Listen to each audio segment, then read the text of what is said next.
इतने breaking news तव्हांखे ॾींदासीं। वज़ीर आज़म शहबाज शरीफ़ जो गॾियल क़ौमुनि जे सेक्रेटरी जनरल सां फ़ोन ते राब्तो थियो आहे। वज़ीर आज़म शहबाज शरीफ़ जो चवणु आहे त पाकिस्तान हर क़िस्म जी दहशतगर्दी जी मज़म्मत करे थो।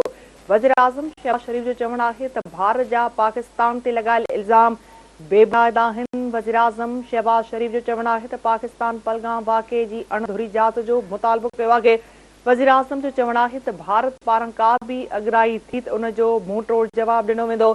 वज़ीर आज़म शहबाज शरीफ़ जो गॾियल क़ौमुनि जे सेक्रेटरी जनरल सां फ़ोन ते राब्तो थियो आहे। अहम ख़बर नाज़रीन अवां सां शेयर कयूं पिया। वज़ीर आज़म शहबाज शरीफ़ जो गॾियल क़ौमुनि जे सेक्रेटरी जनरल सां फ़ोन ते राब्तो थियो आहे। वज़ीर आज़म शहबाज शरीफ़ चयो त पाकिस्तान हर क़िस्म जी दहशतगर्दी जी मज़म्मत करे थो। वज़ीर आज़म शहबाज शरीफ़ जो चवणु आहे त भारत जा पाकिस्तान ते लॻायल इल्ज़ाम बेबुनियाद आहिनि। वज़ीर आज़म शहबाज शरीफ़ जो चवणु आहे त पाकिस्तान पहलगाम वाक़िए जी अणधुरी जाच जो मुतालबो कयो आहे। वज़ीर आज़म जो चवणु आहे त भारत पारां का बि अगराई थी त उन जो मुंहुं तोड़ जवाबु ॾिनो वेंदो। वज़ीर आज़म शहबाज शरीफ़ जो गॾियल क़ौमुनि जे सेक्रेटरी जनरल सां फ़ोन ते राब्तो थियो आहे। वज़ीर आज़म शहबाज शरीफ़ चयो त पाकिस्तान हर क़िस्म जी दहशतगर्दी जी मज़म्मत करे थो।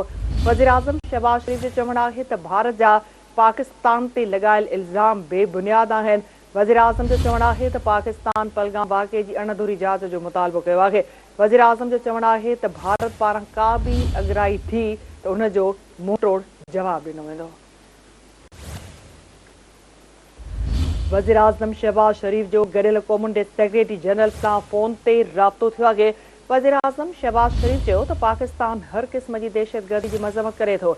वज़ीर आज़म शहबाज शरीफ़ चयो त भारत जा पाकिस्तान ते लॻायल इल्ज़ाम बेबुनियाद आहिनि।